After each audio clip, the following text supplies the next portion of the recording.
We have a man again who's no stranger to the Observer, Mr. Wayne Hayde. A pleasant good evening to you, Mr. Hayde. Well, I think where you're at it's morning, am I correct? Yes, it's 2:30 a.m. All right, and just to in the morning. tell the folks exactly where we're linking you at right now at this time. Yeah, I'm in Kampala, Uganda. Uganda, thank you. And Mr. Hayde is a former police officer and definitely has been weighing in on so much of the crime issues. As far as security, you would have heard his voice notes coming out at least once or twice per week. So much is taking place as far as that same crime situation. Last night we were speaking to former senior superintendent Johnny Abraham. He weighed in on it.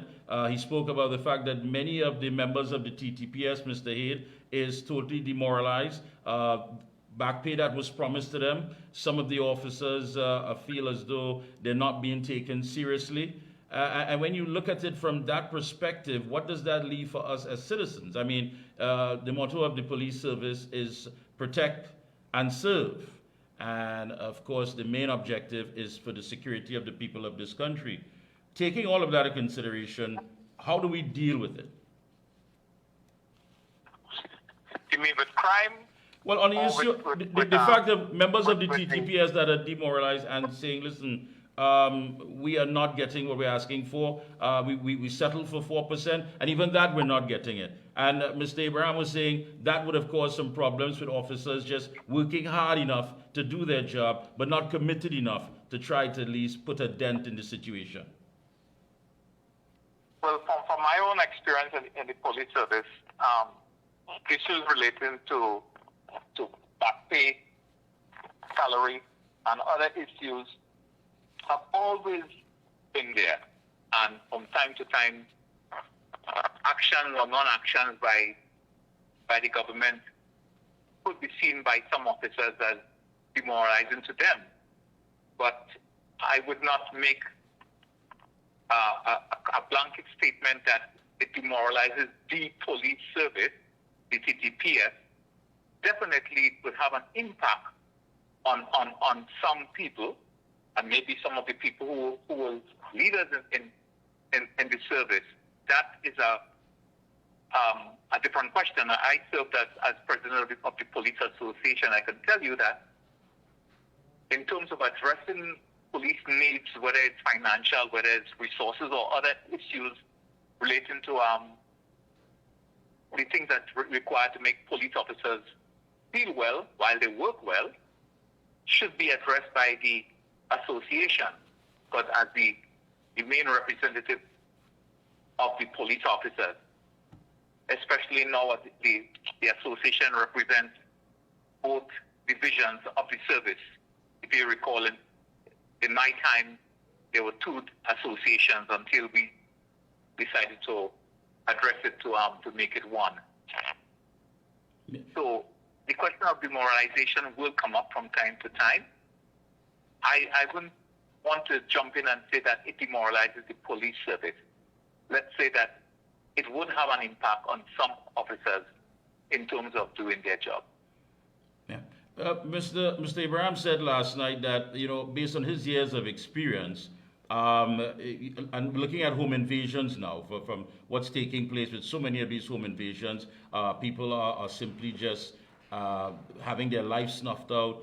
People are jumping walls, going into homes. And he said that it should not be looked upon as from a racial perspective, that most of the people who are doing this crime, based on data, is Afro-Trinbagonians, and East Indians are the ones who are targeted the most in all of this.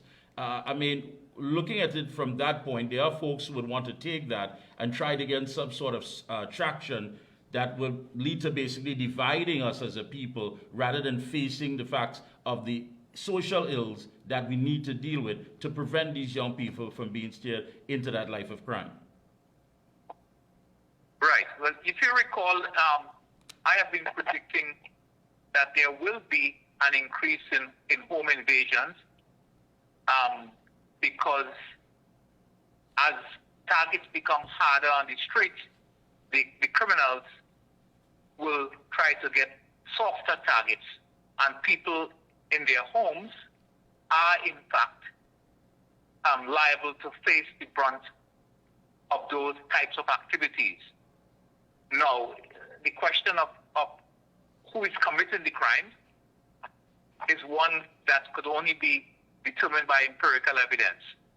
The empirical evidence is that most of the young men involved, who appear to be involved in gang activities and who have been involved in shootings in the country, clearly it's more, the majority appears to be young African men in Trinidad and Tobago. That much is clear.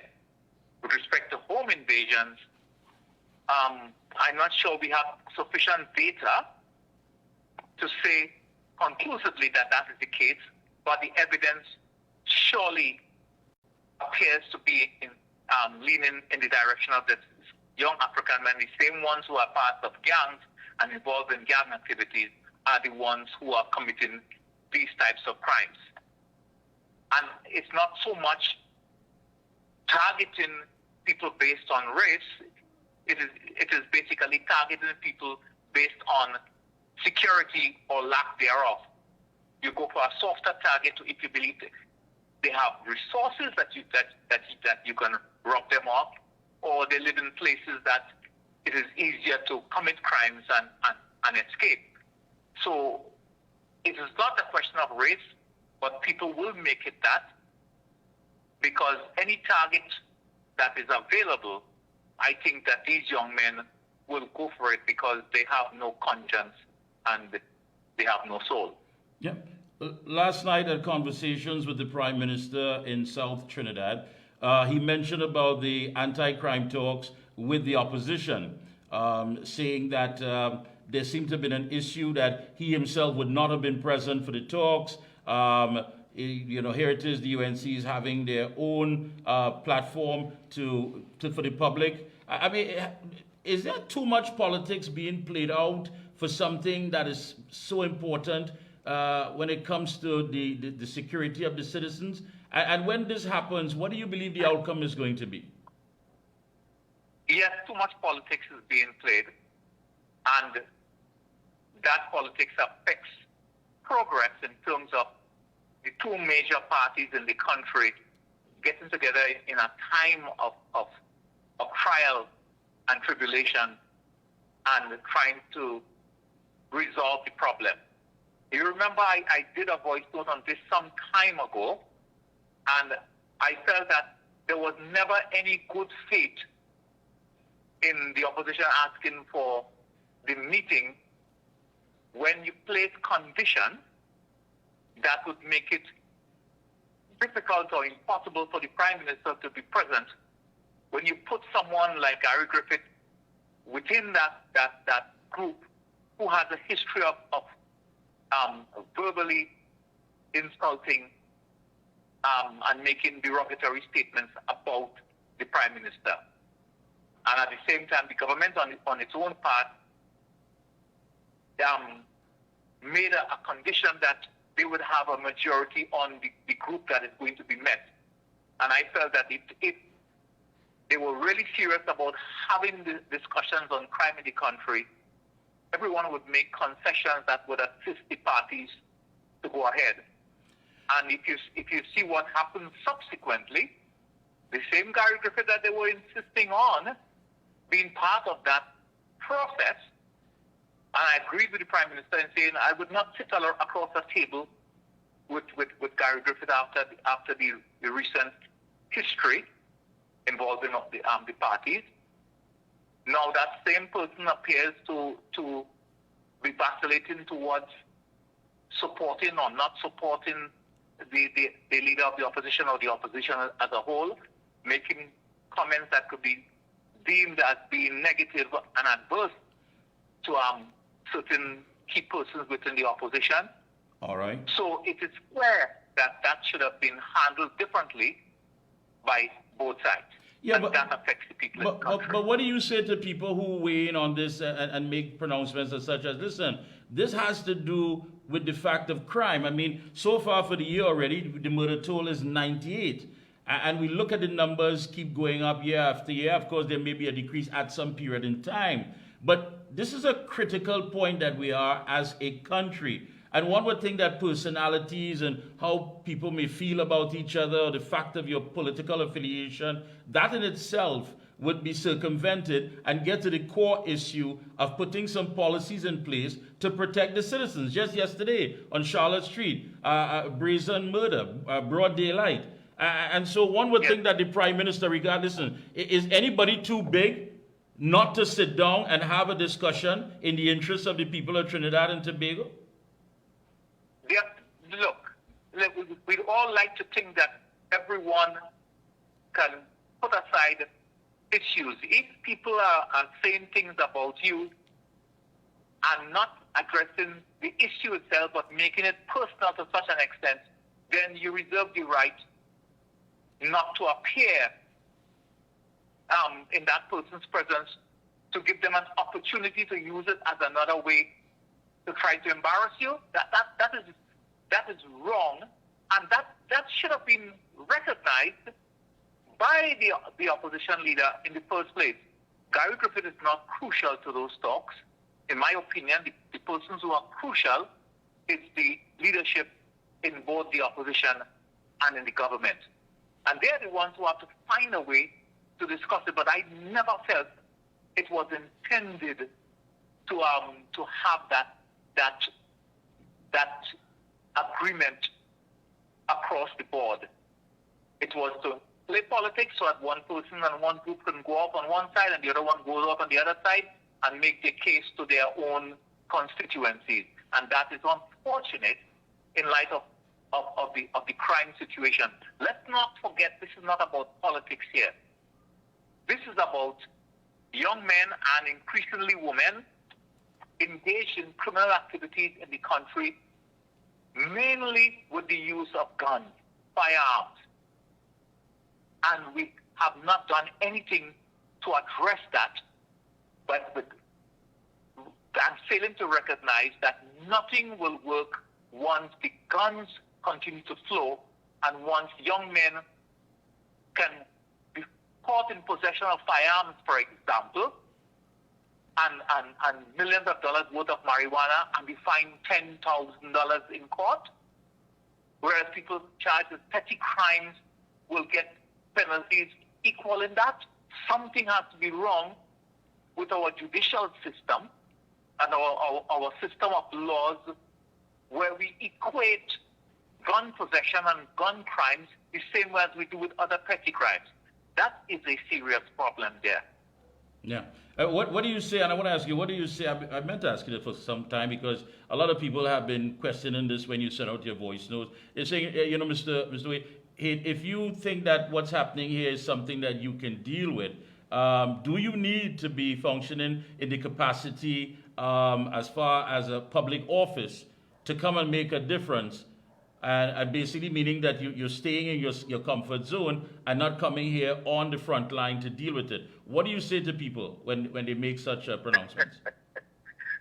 Well, I can't promote myself. I can't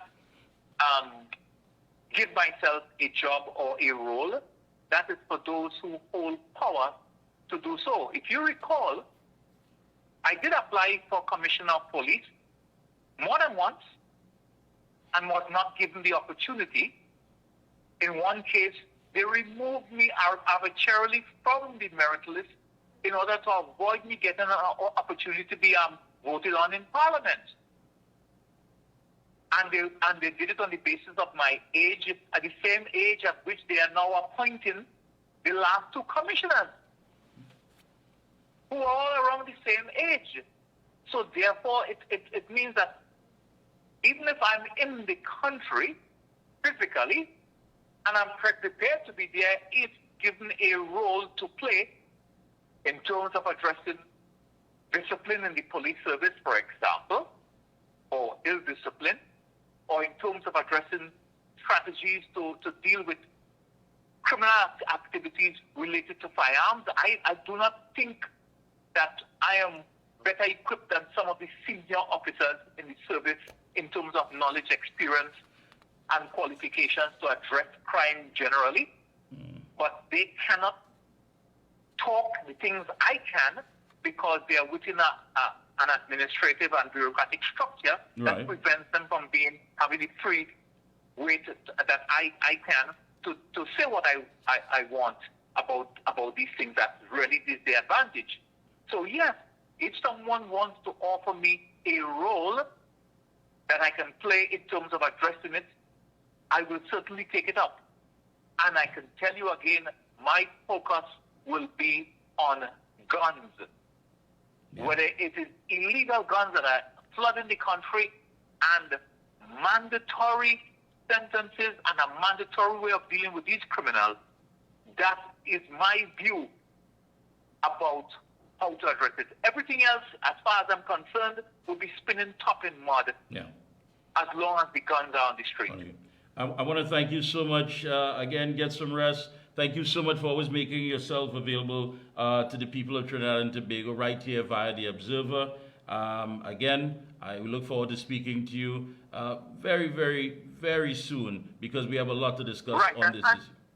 And in case people don't recognize, there's no comfort zone when you're outside of your own country.